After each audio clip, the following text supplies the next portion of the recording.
안녕하세요. 이 보이차 편안하게 맛있게들 잘 즐기고 있습니까? 예. 보이차 마시다 보면은 여기저기서 많은 숫자들이 등장합니다. 오늘은 그 가운데서 굉장히 중요한 의미를 가지고 있는 6이라고 하는 숫자 6에 대해서 얘기를 한번 해볼까 해요. 정철이 지은 관동별곡의 후반부에 보면은 망양정에서 동해의 바다를 조망하는 부분에서 이런 얘기가 나옵니다. 은산을 걷거내어 육합의 날이 난다. 이런 구절이 나오는데 여기에 육합이라고 하는 단어가 나오죠. 그거에 대해서 오늘 좀 언급을 해볼까 합니다. 육합이라고 하는 단어는 여기 칠판 잠깐 좀 봐주십시오.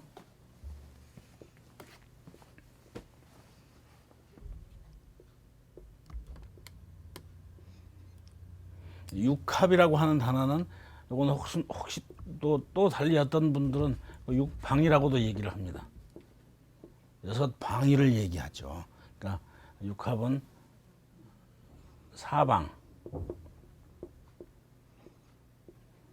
사방에다가 상하, 천지를 합쳐서 보통 육방이라고 얘기합니다. 사방은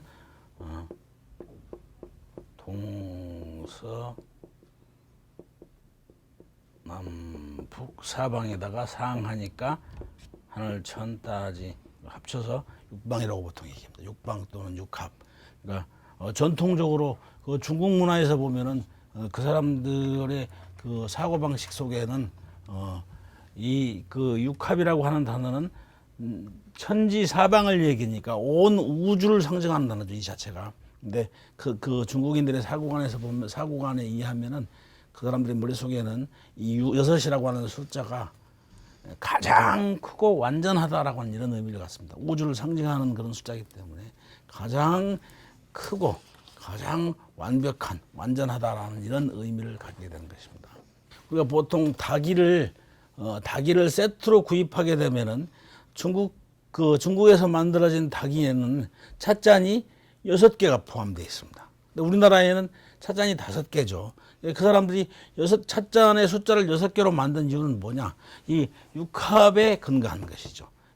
이 찻잔의 숫자를 6개로 함으로써 차를 마시면은 가장 크고 완벽한 우주와 통한다라고 하는 이런 사고가 바탕에 깔려 있는 것이죠. 어떻게 그 사람들이 그 공산품이나 아니면 우리가 먹는 그 식품들 등등에도 보면은 포장재, 저도 중국 가서 자주 경험합니다만은 포장재 보면 별이 6개가 표시가 되는 제품이 있어요. 그러니까 별이 6개가 표시가 되어 있다는 얘기는 가장 우수한 등급의 최고 등급의 상품이다라고 하는 것을 표시하기 위해서 별 6개를 표기를 합니다. 근데 거기에 비해서 우리나라는 어떻습니까? 예전에 보면은 어떤 그 흑침대 가구 침대 그 광고하는 분 사장이 직접 나와서 광고를 보면 여기다 빨간 별을 딱 붙여놓고 별이 5개 하고 이렇게 광고하는 거 보셨죠? 우리나라 사람들의 사고방식에 보면은 5개가 가장 그 완전한 수고, 가장 큰 숫자죠. SNS 같은 데서 물건을 구입하고 나서 나중에 평점을 매길 때 보면 여러 군데서 평점을 매기는데 평점 매길 때 보면 가장 그 좋은 평점이 최고 평점이 뭡니까? 별이 5개죠. 우리나라는 그 예전에 중국의 영향을 받아가지고 아까 그 정철의 문학작품 속에서도 육합의 날이 난다 이렇게 육합이라는 단어를 굉장히 많이 사용하고 있었음에도 불구하고 지금에 와서는 육합 사상이 굉장히 많이 축소되어 있는 그 육합이 축소가 돼서 보통 5을 가장 완벽하게 완전한 숫자로 생각하는. 그래서 닭이 세트에도 보면 우리나라 닭이는 그 닭이가 5개, 그 찻잔이 5개로 구성되어 있다는 얘기예요. 중국 애들은 6개로 구성되어 있고. 그러니까 중국 사람들의 사고방식 속에서는 이 찻잔에다가 차를 우려서 마시면은 이 차를 마심으로써 그 가장 그 큰 그 우주와 통할 수 있다. 이런 사고방식이 바탕에 깔려 있다는 얘기죠.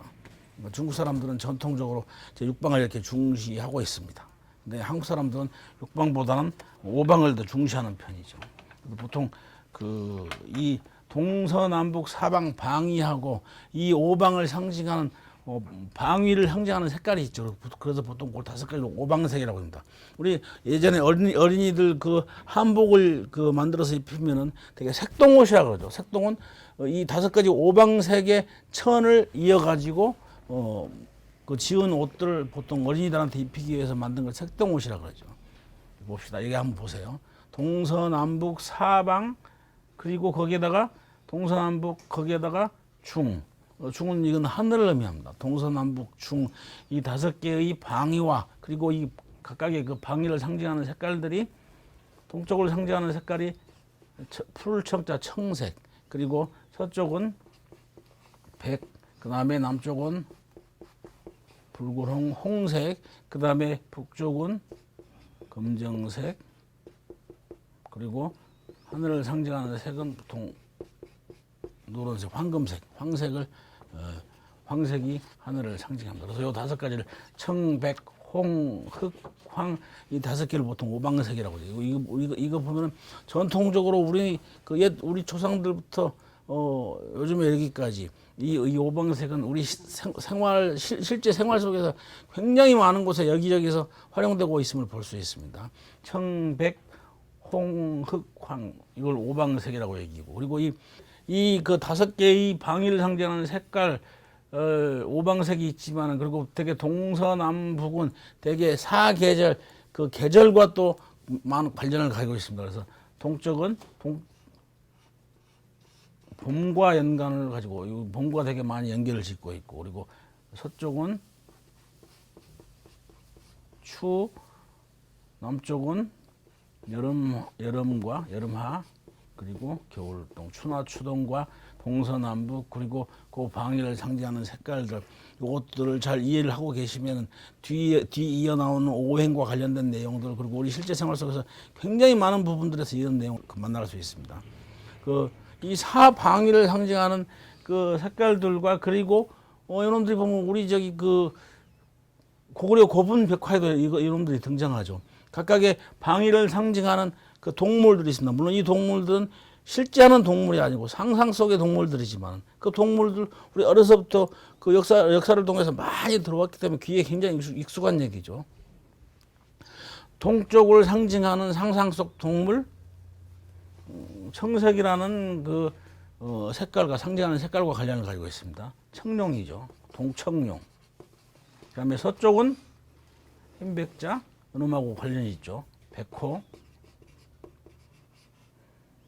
남쪽은 붉을 주자를 쓰죠. 주작.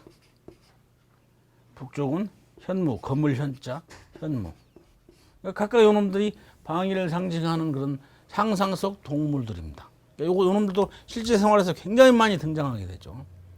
그러니까 요것들이 얼마만큼 우리 일상생활과 밀접한 관련을 가지고 있었냐. 한 가지만 더 예를 들어볼게요. 지금 그 서울의 경복궁 동서남북 사방에는 각각의 대문들이 있습니다. 대문이 설치되어 있는데 각각 경복궁의 사방위마다 설치되어 있는 그 대문들의 명칭이 각각 있죠. 그게 동쪽에 설치되어 있는 대문은 그 이름이 건춘문, 건춘, 봄춘자가 들어가죠. 요놈이 동쪽이라고 하는 방위를 상징하는 색깔이다. 그러니까 서쪽은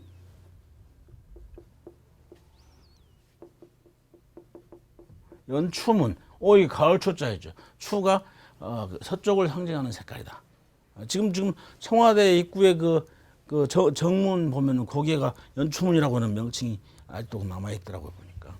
그러니까 남쪽의 대문의 이름은 그건 이제 여러분들 잘 알고 있는 광화문이죠. 광화문. 빛광자가 여러분들과 붉을 주자나 홍자하고 관련을 가지고 있죠. 그리고 북쪽은 신무문인데 요놈은 추나 추동과는 관련이 없지만 그래도 앞에 있는 내용들을 보면 충분히 추론이 가능하죠. 유추가 가능하죠. 여기 보면은 무가 상상 속 동물인데 거북이죠. 이 무가 북쪽이라고 하는 그 방위와 관련을 가지고 있다. 그렇다면 여기 신무문의 이 무가 북쪽과 연관이 있는 그런 단어다라고 하는 걸 알 수 있죠. 내가 이 얘기를 왜 하냐면 이 내용들을 이해를 하고 있으면은 이 다음번에 이어질 오행과 차와의 관계, 그걸 이해하는 데 도움이 되고 우리 일상생활 속에서 6이라고 하는 이 숫자의 의미를 이해함으로써 육합의 의미를 이해함으로써 제품, 특히 그 오룡차 같은 경우에 그건 되게 비닐 포장들을 많이 이용하지 않습니까? 그 오룡차의 포장지에 보면은 거기에 각각의 등급을 표기한 제품의 그 찻잎의 등급을 품질 등급을 표시하기 위해서 대부분 별의 숫자로 이렇게 표기하는 경우도 많으니까 그런 경우도 잘 눈여겨보시면 되겠습니다. 굉장히 중요한 숫자입니다. 중국인의 사고관, 세계관, 우주관을 드러내는 하나로 드러내는 그 중요한 숫자. 지난 시간에 우리 8이라고 하는 숫자 봤었죠. 88 청병할 때 8이라는 숫자는 공시 파 차이에 파라고 하는 단어와 발음이 단지 유사하기 때문에 돈을 좋아하는 중국 사람들 입장에서 굉장히 좋아하는 숫자지만 이놈은 6이라고 하는 숫자는 그 돈과는 무관하게 그들의 우주관을 드러내고 있는 그 숫자이기 때문에 대단히 중요하죠. 그래서 여러분들도 우리 일상적으로 차를 마시다 보면 차와도 연관된 그런 내용들로 자주 등장하게 되니까 이해해 두시면 차생활 즐기는 데 굉장히 도움이 되실 거라 믿습니다. 재밌는 얘기들이 굉장히 많이 나옵니다. 보이자를 즐기다 보면은 그러니까 이런